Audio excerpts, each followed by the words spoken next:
Hello friends, welcome to my new lecture. और आज के इस लेक्चर में हम विटामिन B12 के बारे में जानेंगे। देखिए, हमारी बॉडी में ऑलमोस्ट जितने भी विटामिन होते हैं उन सबका ही इंपॉर्टेंट रोल होता है हमारी बॉडी में।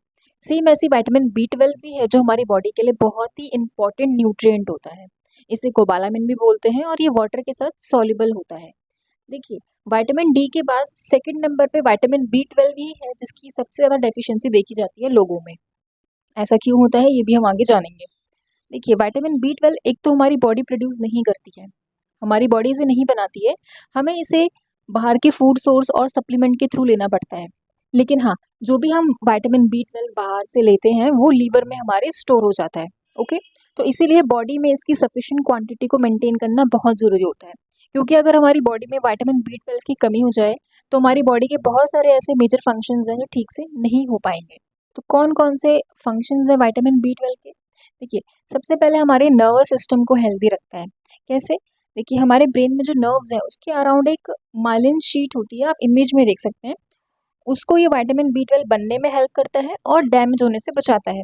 अगर हमारी बॉडी में विटामिन B12 की कमी हो जाती है तो ये जो माइलिन शीट है ये प्रॉपरली नहीं बन पाएगी और डैमेज हो जाएगी। और डैमेज होने से क्या होगा कि जो नर्व्स की सिग्नल भेजने की जो स्पीड होती है वो लो हो जाएगी।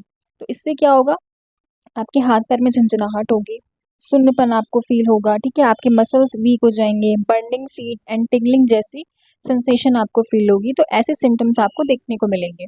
तो विटामिन B12 हमारे नर्वस सिस्टम को हेल्दी रखता है और इसके साथ साथ ये हमारी बॉडी में खून बनने में भी हेल्प करता है, यानी कि आरबीसी के फॉर्मेशन में बहुत ज़रूरी होता है विटामिन B12। अगर विटामिन B12 की कमी हो जाएगी तो ऐसे में जो आरबीसीज यानी कि जो रेड ब्लड सेल्स होते हैं वो एबनॉर्मली लार्ज और इमेच्योर बनने लगते हैं, जिसे मेगालोब्लास्टिक अनीमिया भी कहते हैं।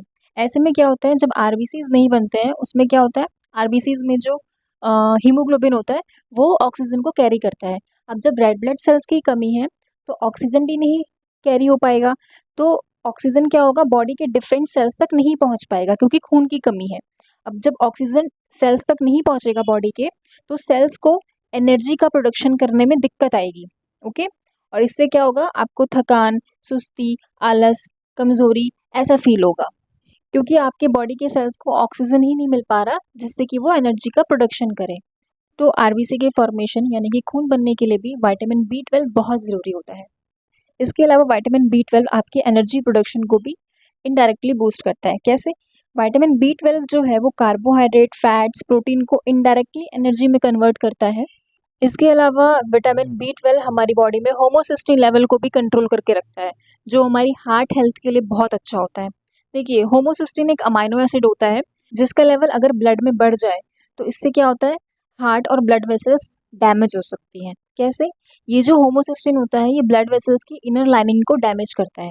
अब जहाँ जहाँ डैमेज होता है वहाँ पे कोलेस्ट्रॉल जो है वो डिपॉजिट होने लगता है, जिसकी वजह से ब्लॉकेज हो सकती है और रिस्क बढ़ सकता है। किस चीज़ का रिस्क बढ़ सकता है?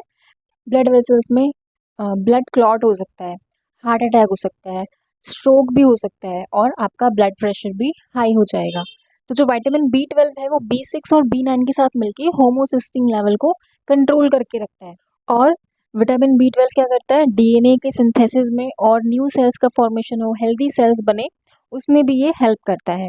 हमारे बोन हेल्थ के लिए बहुत ज़रूरी है, बोन डेंसिटी को मेंटेन करके रखता है विटामिन B12, जिससे ऑस्टियोपोरोसिस से हम बच सकते हैं।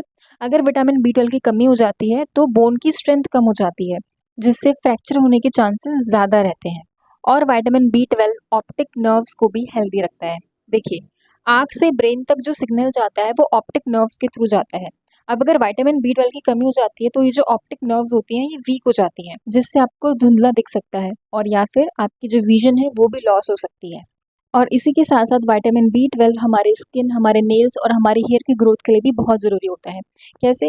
देखिए, मैंने अभी आपको विटामिन B12 के फंक्शन में बताया था कि जो विटामिन B12 है वो बॉडी में आरबीसीज बनने में यानी खून बनने में और नर्व्स को हेल्दी रखने में हेल्प करता है। अब अगर विटामिन B12 की कमी हो जाएगी तो आरबीसीज नहीं बनेंगे, यानी कि खून की कमी हो जाएगी। अब जो आरबीसीज होते हैं वो ही क्या करते हैं, ऑक्सीजन को लेके जाते हैं जहाँ जहाँ पे सेल्स को ज़रूरत है। तो जब आरबीसीज यानी कि खून की कमी होगी तो ये जो ऑक्सीजन है और जो न्यूट्रिएंट्स हैं ये खून के थ्रू ना ही हेयर रूट्स तक पहुंच पाएंगे, ना ही स्किन सेल्स तक, ना ही नेल्स तक। ठीक है, तो इससे क्या होगा, आपके नाखून बहुत जल्दी टूट जाएंगे, ये बड़े नहीं होंगे। आपके जो हेयर फॉल्स है वो बहुत ही ज़्यादा बढ़ जाएगा, ठीक है? आपके बाल पतले होंगे, आपकी हेयर ग्रोथ जो है वो बहुत स्लो हो जाएगी, आपकी स्किन एकदम पेल येलो हो जाएगी। अर्ली 20-30s की एज में आपके बाल सफ़ेद होने लगेंगे, ओके?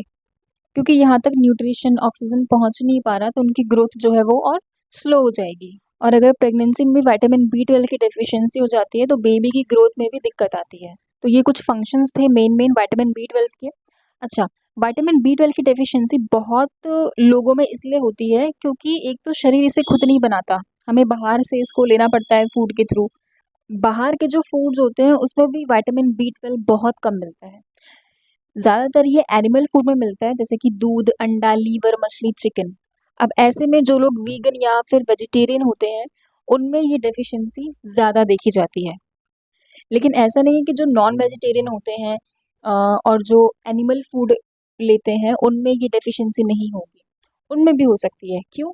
देखिए, अगर आपके पेट में एब्ज़ॉर्प्शन की समस्या है, जैसे कि आपको गैस्ट्रिक प्रॉब्लम है, इंटेस्टाइन में डिसऑर्डर है, स्टमक की सर्जरी हुई है या फिर आप कोई एसिडिटी की मेडिसिन लेते हैं, तो भी विटामिन B12 आपकी बॉडी में एब्ज़ॉर्ब नहीं हो पाएगा। एज बढ़ने पे भी विटामिन B12 का एब्ज़ॉर्प्शन कम हो जाता है। या फिर अगर आपकी डाइट खराब है, आप बहुत ज़्यादा जंक फूड लेते हैं, अल्कोहल लेते हैं, स्मोकिंग करते हैं, तो भी विटामिन B12 की डेफिशिएंसी हो जाएगी, ओके? या फिर अगर कुछ डिज़ीज़ है आपको डायबिटीज़ है, तो अगर आप मेटफॉर्मिन मेडिसिन ले रहे हैं, तो भी B12 की डेफिशिएंसी हो जाएगी, आपको एब्ज़ॉर्ब नहीं हो पाएगा। थायरॉइड डिज़ीज़ है आपको या फिर पर्नीशियस अनीमिया है, इन कंडीशन में भी विटामिन B12 की डेफिशिएंसी देखी जाती है। अच्छा, विटामिन B12 की डेफिशिएंसी के सिम्पटम्स क्या-क्या होते हैं? देखिए, जो मेन सिम्पटम्स हैं, वो है आपको वीकनेस होगी, आपको चक्कर आएगा, आपके हाथ-पैर में झंझनाहट होगी, आपके बाल झड़ने लगेंगे, आपकी जो स्किन है वो डल हो जाएगी और आपकी मेमोरी भी वीक होने लगेगी। आपका होमोसिस्टिन लेवल बढ़ जाएगा, जिसकी वजह से हार्ट अटैक का खतरा भी बढ़ सकता है।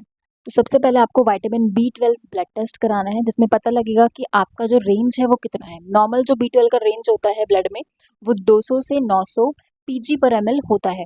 अगर 200 से रेंज कम है, तो आपको विटामिन B12 की डेफिशिएंसी है। ओके, तो वो कौन-कौन से फूड हैं जो विटामिन B12 को बढ़ा सकते हैं आपकी बॉडी में? देखिए, अगर आप नॉन वेजिटेरियन हैं, तो एग, फिश, चिकन, लीवर और क्रैब, इन सब में बहुत ज़्यादा मात्रा में विटामिन B12 होता है, तो आप ये ले सकते हैं। बट अगर आप वेजिटेरियन हैं, तो आप जो है फोर्टिफाइड ओट्स, सीरियल्स हफ्ते में कई बार ले सकते हैं। इसके अलावा पनीर, घी, दही, दूध, चीज़, इनमें भी विटामिन B12 अच्छी मात्रा में होते हैं। 2.4 माइक्रोग्राम पर डे आपकी बॉडी को विटामिन B12 चाहिए होता है, तभी आपकी बॉडी प्रॉपर फंक्शन कर पाएगी। अगर आपकी बॉडी में विटामिन B12 की सीवियर डेफिशिएंसी है, तो इन सभी फूड से ये डेफिशिएंसी कवर नहीं हो पाती है। आपको फिर डॉक्टर की सलाह से विटामिन B12 के सप्लीमेंट्स और इंजेक्शंस लेने चाहिए। तो आज के इस लेक्चर में हमने विटामिन B12 को कवर किया। अगर आपको मेरी ये वीडियो पसंद आई तो प्लीज़ मेरे वीडियोस को लाइक करिए, चैनल को सब्सक्राइब करिए और अपने फ्रेंड्स के साथ भी शेयर करिए। मिलते हैं नेक्स्ट वीडियो में। Thank you.